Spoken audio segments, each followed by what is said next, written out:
দুয়ার কড়াই কড়া নাড়ছে শীত।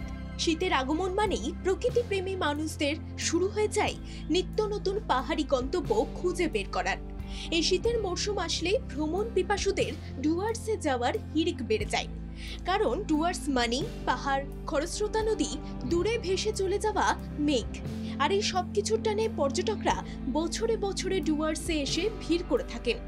ডুয়ার্স ভ্রমণের কথা আসলেই যে সমস্ত জায়গা না দেখলেই নয় তা হলো জলদাপাড়া অভয়ারণ্য, গরুমারা জাতীয় উদ্যান, Buxa tiger reserve, Gajoldoba Teesta barrage, Cooch Behar রাজবাড়ী প্রাসাদ, আরো কত কি।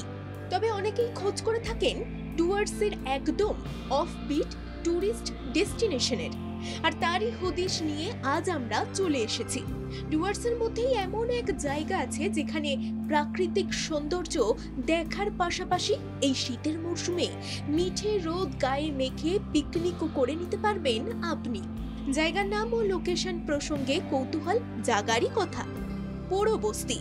অনেকের কাছেই এই বস্তির নাম শোনা, তবে বেশিরভাগ মানুষের কাছেই এই নাম অজানা। এখানে বিশাল বড় এক ইকো পার্কও আছে।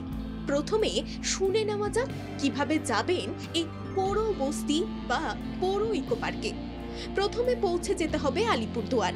সেখান থেকে তপসিখাতা বাজার হয়ে দুপাশে সারি সারি সবুজ চা বাগানের মধ্যে দিয়ে গাড়ি করে এগিয়ে পৌঁছে যেতে পারবেন এই পোড়ো বস্তিতে। রাস্তায় পড়বে কালজানি নদী। এই নদীর উপর একটি অস্থায়ী সেতু পেরিয়ে যেতে হবে পোড়ো বস্তিতে। পোড়ো বস্তিতে আসার পর এখানকার ইকো পার্কে ঘুরতে যাওয়ার জন্য আপনাদের বাইরে থেকে টিকিট কেটে ঢুকতে হবে।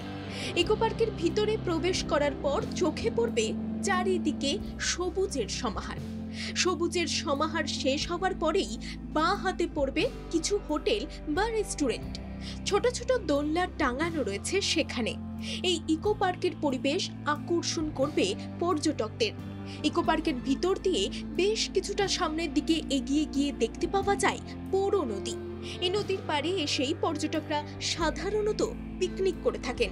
গাছ গাছালিতে ঘেরা এই পরিবেশের মধ্যে দিয়ে এক পা দু পা হেঁটে গেলেই পেয়ে যাবেন একটি বিশাল বড় ওয়াচ টাওয়ার, যেখান থেকে পোড়ো বস্তিকে দেখায় আরো সুন্দর।